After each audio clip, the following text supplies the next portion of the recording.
Hi, welcome to another episode of the 10x Dev channel.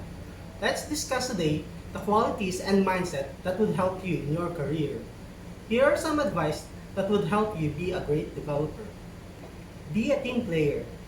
Your team is only as good as your weakest link, and that is true in any team.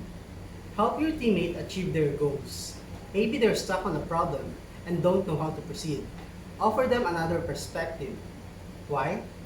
One critical flaw in the system made by another team member can bring the whole system down.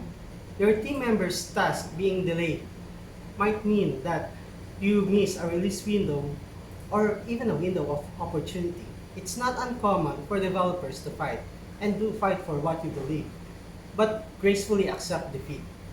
Understand that sometimes your ideas might not be applied because of practical considerations. Even if you do turn out to be right, do not hold grudge. And definitely do not say, I told you so, more than a few times.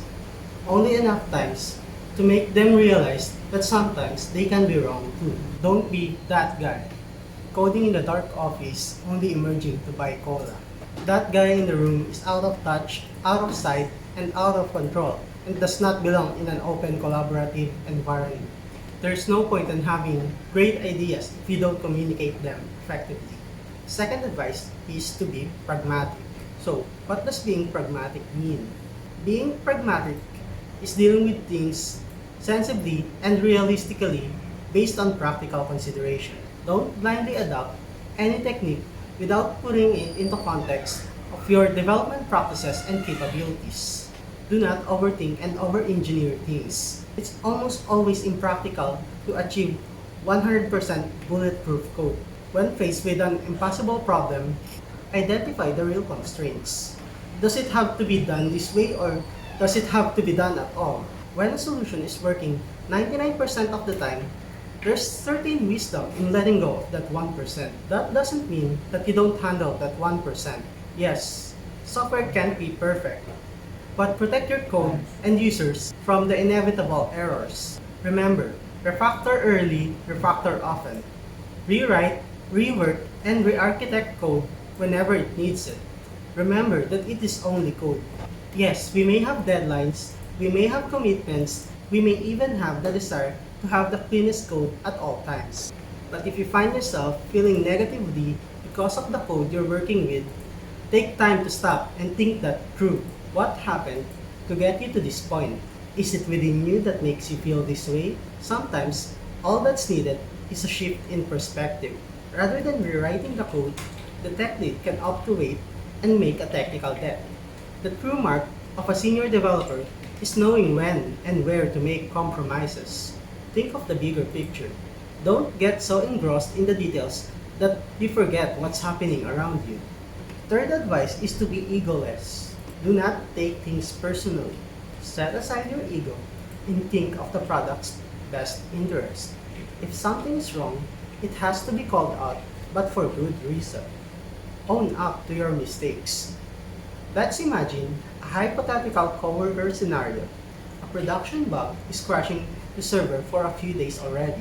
The database admin claims that it's a server issue.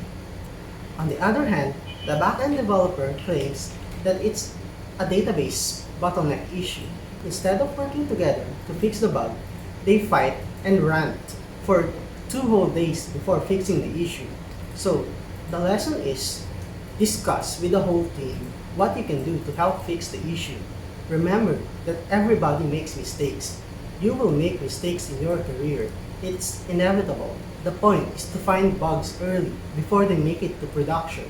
What you can do if it does make it to production is discuss the issue at hand and make a plan for the fix.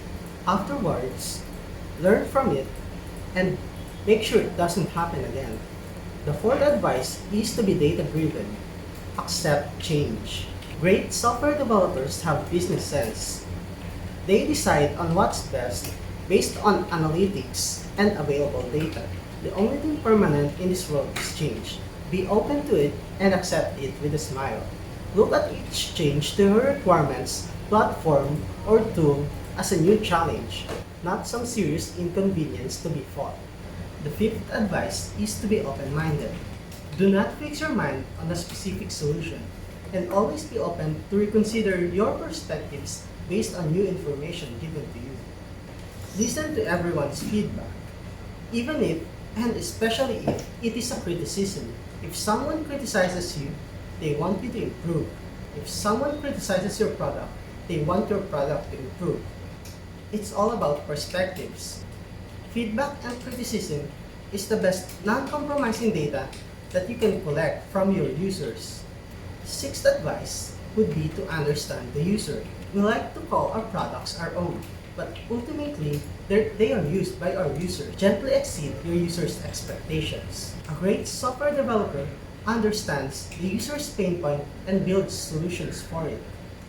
Come to understand your user's expectations and deliver just a little bit more. And lastly, have grit. Passion is a word that has been openly abused, making it a hollow word. But still, true passion requires perseverance. Grit is the ability to persist in something that you feel passionate about and persevere when you face hindrances. So, let's do a recap in what you have to be in order to become a great developer. Be a team player, be pragmatic, be egoless, be data-driven, be open-minded, understand the user, and have grit. So that's it for today. If you enjoyed this video, hit like and subscribe. See you next time.